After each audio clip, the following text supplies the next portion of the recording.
Hello my dear student, मैं संदीप कुमार आपको YouTube channel पर स्वागत करता हूं। आज आपको मैं एनसीईआरटी पैटर्न में यूपी बोर्ड का 12th की मैथ पढ़ाऊंगा, जिसमें सेकेंड भाग में समाकलन पहला चैप्टर है वह पढ़ाऊंगा। जैसा कि आप लोगों ने पिछली कक्षा में पढ़ा होगा, अवकलन का जस्ट अपोजिट होता है समाकलन। यदि किसी पद का अवकलन कोई दूसरा व्यंजक प्राप्त होता है तो उस व्यंजक का समाकलन पहले वाला पद ही होता है। जैसे आप लोगों ने अवकलन में पढ़ा होगा d dx of x power n is equal to, इसमें क्या होता है, x का जो घातांक होता है अवकलन में वो गुणा में आ जाता है और घात से एक कम हो जाता है, अर्थात हो जाता है इसका अवकलन n x power n minus 1। ये हमारा क्या हो गया, अवकलन।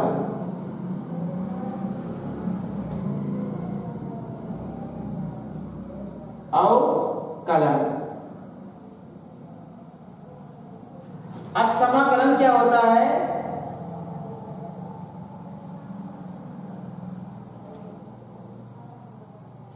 ये इंटीग्रेशन मार्क समाकलन चिन्ह होता है, integration x power n dx, इससे हम प्रदर्शित करते हैं। इसका मतलब यह होगा x पावर n का समाकलन। तो इसमें देखिए अवकलन क्या होता है, घात बड़ी संख्या गुणा में आ जाती थी और घात से एक कम हो जाता था। इसमें इसका उल्टा, जो घात से एक कम हुआ उल्टा स्टेप शुरू होगा, इसमें घात में एक बढ़ जाएगा, अर्थात x पावर n हो जाए प्लस 1 हो जाएगा। और घात वाली संख्या जो गुणा में आई थी पहले, इसमें क्या हो जाएगी, अब जो घात में संख्या बनेगी वो घात भाग में आ जाएगी। ये हो जाएगा n प्लस 1 और एक कांस्टेंट समाकलन नियतांक जोड़ देते हैं c। ठीक बच्चों, यानी कि x पावर n का अवकलन होता है n x पावर n, तो उसका समाकलन हो जाता है x पावर n प्लस 1 अपान n प्लस 1। यानी जो घात इसमें घटती थी इसमें घात वो बढ़ जाती है, जो घात इसमें गुणा में आता है वो घात इसमें भाग में चली जाती है। इसी प्रकार आप लोगों ने पढ़ा होगा d dx ऑफ e की पावर x, e की पावर x का अवकलन e की पावर x ही होता है। तो यह इसी प्रकार e की पावर x का समाकलन e की पावर x ही होगा और इसमें भी एक कांस्टेंट c जुड़ता जाएगा। जब समाकलन हम करेंगे, जब समाकलन करने के बाद हम एक कांस्टेंट इसमें जोड़ते ही जाएंगे। इसी प्रकार देखिए बच्चों, d dx ऑफ a की power x is equal to होता है a की power x into log a base e। इसी प्रकार इसका समाकलन हो जाएगा a की power x dx equal to a की पावर x का अवकलन a की पावर x ही हुआ। इसी प्रकार a की पावर x का अवकलन समाकलन भी a की पावर x ही होगा, लेकिन यहाँ पे log a बेस ही गुणा में आ गया, तो यहाँ पर उसी के जगह पर यहाँ पे क्या हो जाएगा, भाग में आ जाएगा, log a बेस ही हो जाएगा c। अब उसी प्रकार देखिए d dx of log x base e is equal to होता है 1 अपान x। देखिए log x का अवकलन होता है 1 अपान x, तो यहाँ पर 1 अपान x dx का समाकलन log x हो जाएगा, log x बेस ही एक कांस्टेंट हो जाएगा c। इसी प्रकार d dx of sin x, यानी sin x का अवकलन होता है cos x, तो यहाँ पर इस cos x का समाकलन हो जाएगा sin x, यानी यहाँ हो जाएगा cos x dx is equal to sin x और प्लस c। ऐसे ही d dx cos x है, cos x का अवकलन होता है माइनस का sin x, ठीक है, यहाँ पर हो जाएगा माइनस का sin x का समाकलन हो जाएगा cos x और अगर माइनस इधर से हटा देंगे तो माइनस इधर आ जाएगा, यानी कि साइन एक्स का समाकलन हो जाएगा minus cos x plus c। इसी प्रकार d dx आप tan x का अवकलन होता है sec स्क्वायर x। तो यहाँ पर sec स्क्वायर x का समाकलन हो जाएगा tan x। ठीक है बच्चों। इसी प्रकार आप लोगों ने पढ़ा होगा d dx आप cot x, यानी cot x का अवकलन माइनस का cosec स्क्वायर x।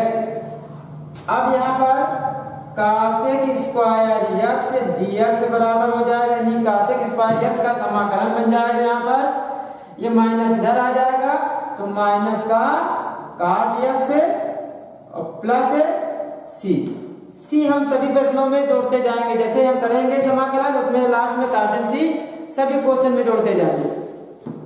इसी प्रकार d dx आप sec x का अवकलन होता है sec x into tan x। यहाँ पर ये हो जाएगा sec x into tan x dx, यानी sec x tan x का समाकलन हो जाएगा sec x और प्लस c। इसी प्रकार d dx आप cosec x का अवकलन होता है माइनस का cosec x into cot x। यहाँ पर हो जाएगा integration cosec x into cot x dx, यानी cosec x into cot x का समाकलन हो जाएगा माइनस का cosec x। इसी प्रकार और भी कुछ है, जैसे आप लोगों ने पढ़ा होगा ये अवकलन हो गया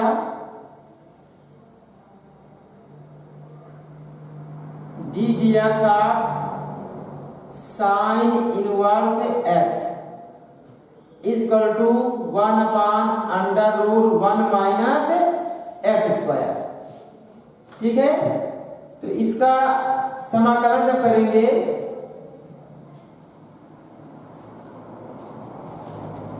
तो integration 1/√1 minus x square dx is equal to ये हो जाएगा साइन इनवर्स x, बिल्कुल वैसे ही सब। ठीक है, इसी प्रकार d dx आप cos inverse x equal to होता है माइनस का 1/√1 माइनस x स्क्वायर। तो यहाँ पर इंटीग्रेशन माइनस का 1/√1 minus x square dx equal to हो जाएगा cos इनवर्स x। अगर माइनस इधर हटा दें तो माइनस आपका इधर आ जाएगा और प्लस c। इसी प्रकार d dx आप tan इनवर्स x का अवकलन होता है 1/1 प्लस x स्क्वायर।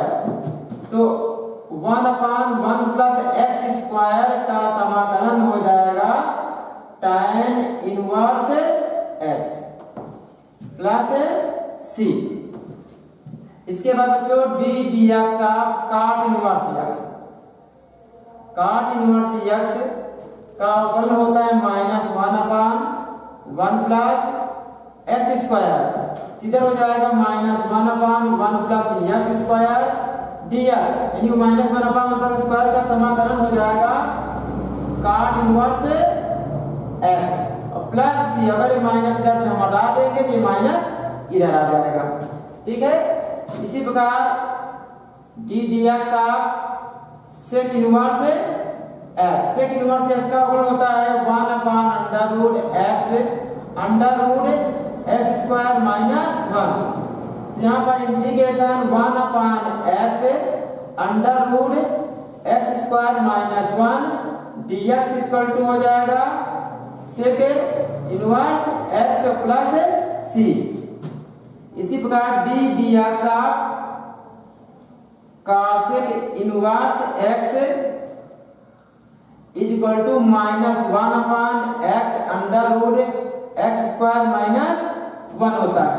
तो इसी प्रकार integration 1 - 1/x under root x² - 1 dx है, तो इसका समाकलन हो जाएगा माइनस का cosec inverse x plus c, और ये माइनस अगर इधर हटेगा तो इधर माइनस हट जाएगा। तो बच्चों इतने फार्मूले आप सभी पहले नोट कर लीजिए, उसके बाद आगे हम प्रश्नावली शुरू करेंगे, और जो अन्य भी महत्वपूर्ण फार्मूले हैं प्रश्नावली के साथ साथ हम बताते जाएंगे। नोट कर लीजिए बच्चों। हाँ बच्चों, यहाँ पे समाकलन की प्रश्नावली 7.1 निम्नलिखित फलनों के प्रतिअवकलज निरीक्षण विधि द्वारा ज्ञात कीजिए। इसमें क्या है, 5 क्वेश्चन जो दिए गए हैं, पहला, दूसरा, तीसरा, चौथा, पांचवा, इन्हें निरीक्षण विधि द्वारा ज्ञात करना है। निरीक्षण विधि में क्या है कि हम सबसे पहले हम प्राप्त क्या करेंगे, साइन जो 2x है ये किस चीज का अवकलन है। ठीक है, तो यहां पे देखिए पहला क्वेश्चन है, देखिए साइन 2x। अब सर्वप्रथम यहाँ पे हम ये पता लगाएंगे कि साइन 2x जो है तो किस चीज का अवकलन है। ठीक है, तो हमें ज्ञात करना होगा कि साइन 2x किस फलन का अवकलन है, किस फलन का अवकलन है। देखिए बच्चों, यहां पे क्या है, साइन 2x है, तो हमें पता है कि हम cos x का अवकलन sin x होता है, माइनस sin x होता है। किस चीज का, cos x का। अब यहाँ पे क्या है, 2x है, तो यहाँ पे cos 2x का अवकलन sin 2x के रूप का हो सकता है। तो यहाँ पे हम करेंगे क्या कि d dx आप चेक करेंगे, d dx आप cos 2x, d dx आप cos 2x का अवकलन क्या होता है। ठीक है बच्चों, तो यहाँ पे cos 2x का हो जाएगा, पहले cos 2x का अवकलन होता है हमारा माइनस का sin x, x स्थान पे जब 2x है तो sin 2x हो जाएगा। अब x ना होगा, जब 2x होता है तो 2x का अवकलन पुनः गुणा में करते हैं, तो 2x का अवकलन क्या हो जाएगा, 2। ये 2 को हम पहले लिख लेते हैं, तो क्या आया बेटा, माइनस 2 sin 2x। जब ये हमको ज्ञात करना था sin 2x का, तो माइनस 2 इधर क्या है, गुणा में इधर आएगा तो भाग में हो जाएगा, तो जाएगा -1/2 d dx आप cos 2x is equal to sin 2x। ये हो गया। अब देखिए जब हम अवकलन करते थे तो कांस्टेंट प्रति जो पद होता था हमारा गुणा में होता था, तो गुणा में बाहर आ जाता था, जैसे बाहर आता उस तरह अंदर भी जा सकता है। तो इसको हम इस रूप में लिख सकते हैं, d dx आप -1/2 cos 2x, इसका अवकलन हो गया sin 2x। अब देखिए जब -1/2 cos 2x का अवकलन sin 2x होता है, तो sin 2x का प्रति अवकलज अर्थात समाकलन, प्रति अवकलज अर्थात समाकलन हमारा -1/2 cos 2x होगा। इसलिए लिखेंगे यहाँ पर sin 2x का प्रति अवकलज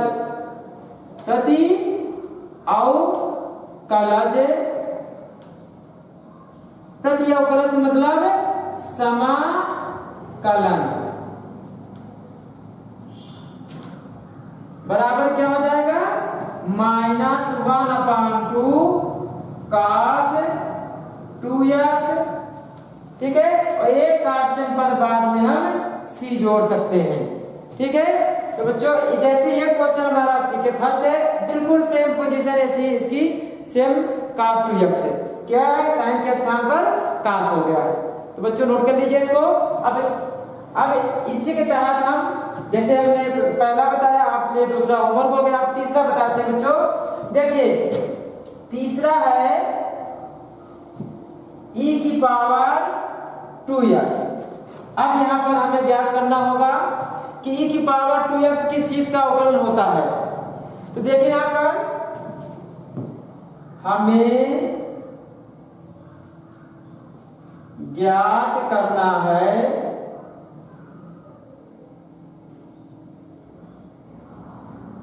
कि e की पावर 2x किस फलन का अवकलन है।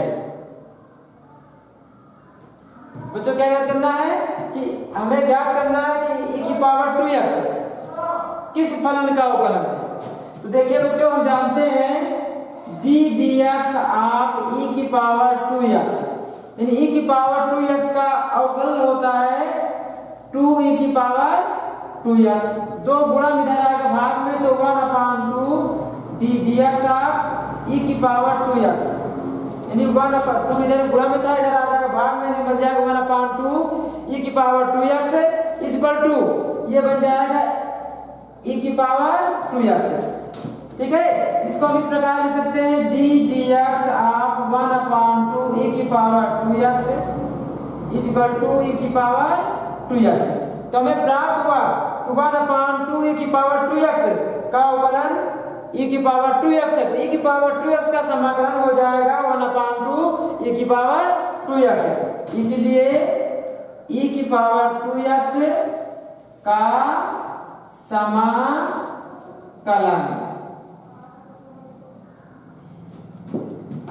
बराबर 1/2 e की पावर 2x, एक कांस्टेंट जोड़ देंगे c, ऐसे हो जाएगा। ठीक बच्चों, आप नोट कर लीजिए।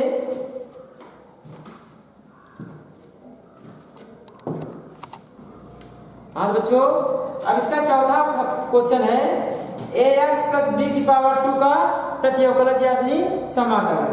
अब देखिए यहाँ पर हमें ज्ञात करना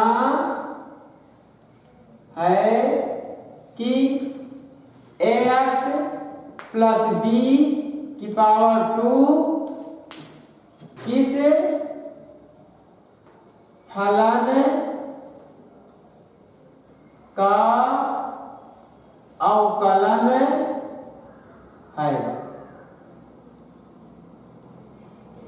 ठीक बच्चों, क्या ज्ञात करना है, हमें ज्ञात करना है कि ax प्लस b की पावर 2 किस फलन का अवकलन है। तो यहां पर हम देखते हैं d dx of 1/3 ax plus b की पावर 3 का अवकलन हो जाता है ax प्लस b। देखिए यहाँ पे 3 है, 1/3 कांस्टेंट है, गुणा में आ जाएगा, घात वाली 3 संख्या गुणा में आएगी और घात से 1 घट जाएगा, बचेगा 2। ये 3 से 3 कैंसिल हो गया। उसके बाद देखिए x ना होकर ये ax प्लस b है, इसका गुणा पुनः अवकलन करेंगे तो a का अवकलन हो जाएगा 1 और b का हो जाएगा 0, अर्थात में प्राप्त हुआ a ब्रैकेट में ax प्लस b की पावर 2।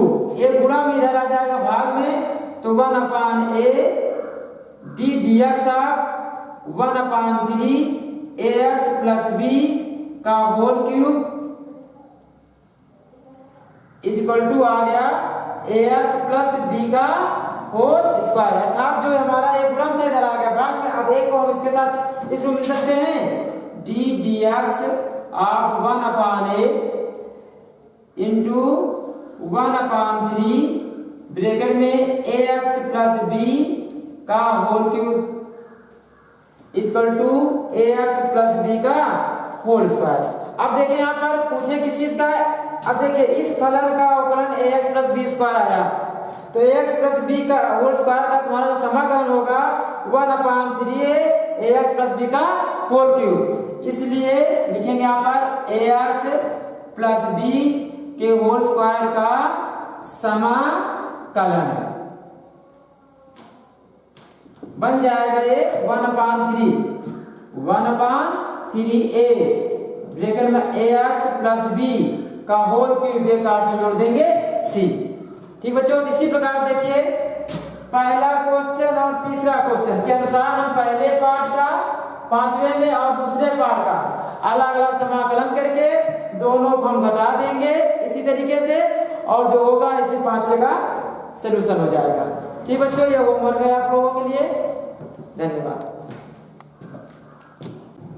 हाँ बच्चों, इसमें छठा क्वेश्चन हमारा है निम्नलिखित समाकलनों को ज्ञात कीजिए। अब यहाँ पे समाकलन ज्ञात करना जो हमने आपको फार्मूले बताए थे, डायरेक्ट फार्मूले पे तोड़ते जाना है और हल करते जाना है।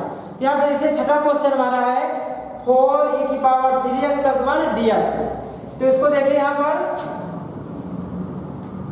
मान लेते हैं i = है, माने चाहे ना माने ऐसे भी कर सकते हैं।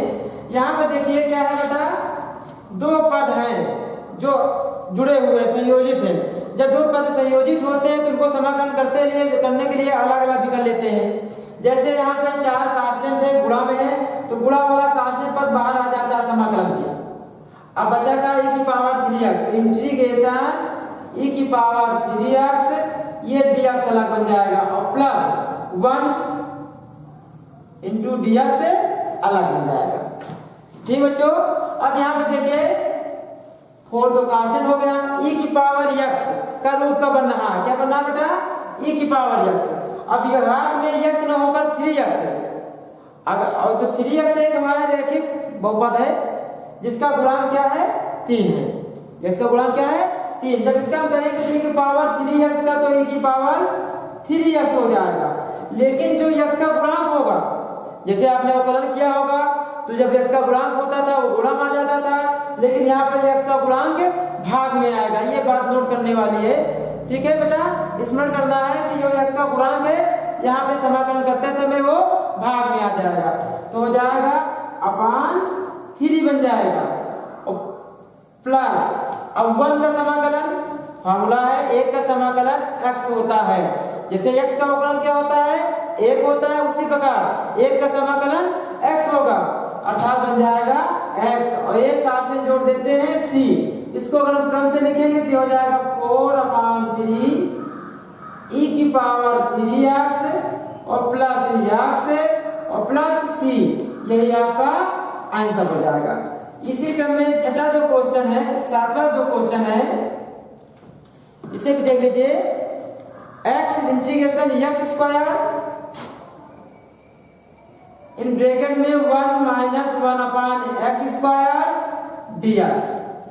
अब यहाँ पे देखिए पहले x² का अंदर मल्टीप्लाई कर दीजिए, गुणा कर दीजिए, तो ये हो जाएगा इंटीग्रेशन x² माइनस जब 1/x² का गुणा होगा x² में, ये हो जाएगा 1 और ये बन गया dx। इसमें भी दो पद बन रहे हैं अलग अलग, इनको हम अलग अलग कर सकते हैं, संयुक्त है, तो हो जाएगा x² dx अलग बन जाएगा माइनस 1 × dx से अलग बन जाएगा।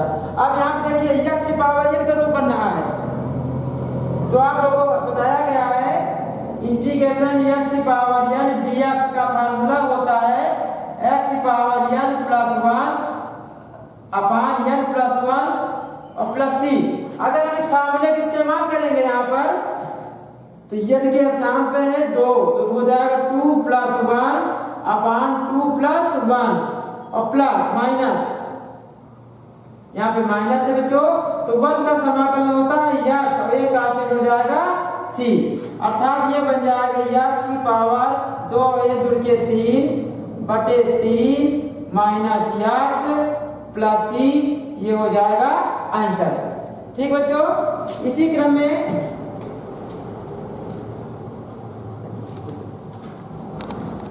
हाँ बच्चों, इसी प्रकार देखिए हमारा 8वां क्वेश्चन है integration ax² + bx + c dx। इसमें देखिए बच्चों 3 पद हैं। अब तीनों पदों को पहले अलग अलग वियोजित कर लेते हैं, तो ये हो जाएगा इंटीग्रेशन a जो कांस्टेंट a हम पूरा बाहर लिख लेंगे, बचेगा इंटीग्रेशन x² dx बन गया।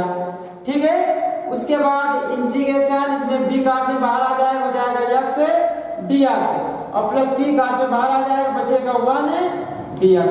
अब बिल्कुल पिछले क्वेश्चन के बाद ही इसका भी समाधान करते जाएंगे। ये हो जाएगा a x स्क्वायर का जब करेंगे हम तो 2 + 1 वही x स्क्वायर वाला फॉर्मूला लगाएंगे अपान 2 + 1 और प्लस b। अब x का समाधान करेंगे तो x के घात में 1 लिखा हुआ है तो हो जाएगा 1 + 1 अपान 1 + 1 और प्लस c और 1 का यहाँ पे समाकलन हो जाएगा x और एक कांस्टेंट जोड़ेंगे c। अभी तक जोड़ते थे लेकिन यहाँ पे c ऑलरेडी है तो हम c ने जोड़कर हम c डैश कर देते हैं या कैपिटल C कर देते हैं, कोई अन्य कांस्टेंट के भी जोड़ सकते हैं। तो यहाँ पर कांस्टेंट जोड़ देंगे c1 या c डैश कुछ भी जोड़ सकते हैं। अब इसे सरल कर लेंगे यहाँ पर तो हो जाएगा a x³ upon 3 plus bx² अपान 2 1 जुड़ के 2 हो जाएगा और प्लस cx और प्लस c1 एक कांस्टेंट हो गया। इसी प्रकार हमारा नवा क्वेश्चन है, क्या है integration 2x² plus e⁻x dx। यहाँ पर कितने पद है बच्चों? 2 पद हैं, पहला और दूसरा। इसमें भी हम दोनों को अलग करके समाकलन आसानी कर सकते हैं। ये हो जाएगा 2 कांस्टेंट बाहर आ जाएगा गुणा में, ये हो जाएगा x² इसके साथ dx plus integration e⁻x dx। अब हम x² में जब करेंगे ये हो जाएगा 2 कांस्टेंट गुणा पहले से, ये हो जाएगा x² का हो जाएगा x पावर 2 + 1 अपान 2 + 1 और प्लस e⁻x का समाकलन e⁻x होता है और एक कांस्टेंट जुड़ जाएगा c। इसी तरह करेंगे 2/2 1 जुड़ के 3 और यह सिखाते 2 1 जुड़ के हो गया 3 और प्लस e⁻x और प्लस c। ये आंसर हो जाएगा आपका। हाँ बच्चों, इसी क्रम में 10वां क्वेश्चन है इस number integration √x - 1 upon √x का होल स्क्वायर dx। ये हमारा a - b का होल स्क्वायर का रूप बन रहा है। पहले हम इसे a - b के होल स्क्वायर के रूप से तोड़ देंगे। क्या होता है a² यानी √x का होल स्क्वायर प्लस b² यानी 1 अपान √x का whole square minus 2ab 2a की वैल्यू √x और b की वैल्यू है 1 अपान √x और ये हो जाएगा बाहर dx, पूरे का dx। अब देखिए यहाँ पर √x का वर्ग x² प्लस 1 अपान √x का वर्ग सॉरी x और माइनस यहाँ √x से √x कैंसिल हो जाएगा, बचेगा -2, ये हो जाएगा dx। अब बच्चों देखिए यहाँ पर ये 3 पार्ट में बन रहा है, 3 भाग है, तीनों भागों में अलग अलग कर लेंगे तो इंटीग्रेशन x dx अलग बन जाएगा plus integration 1 upon x dx अलग हो जाएगा, -2 कांस्टेंट बाहर आ जाएगा, बचेगा 1 dx अलग बन जाएगा। अब यहाँ पर x है तो जैसे कि पावर 1 का रूप बनना है, इसका जब समाकलन करेंगे x पावर n के फॉर्मूले से तो जाएगा x पावर 1 + 1 अपान 1 + 1 और प्लस आप लोगों को फॉर्मूला बताएगा 1 अपान x dx बराबर होता है log x बेस e। इससे हम यूज करेंगे यहाँ पर, ये हो जाएगा log x बेस e -2 और 1 का समाकलन x एक कांस्टेंट हो जाएगा c। अब इसे हम सरल करेंगे थोड़ा सा तो x पावर 1 और 1 जुड़ के 2/2 plus log x base e -2x और प्लस c आंसर। बच्चों अब यहीं तक आपको बताया जाता है, बाकी बचे क्वेश्चनों को कल सॉल्व करवाया जाएगा। धन्यवाद, नोट कर लीजिए।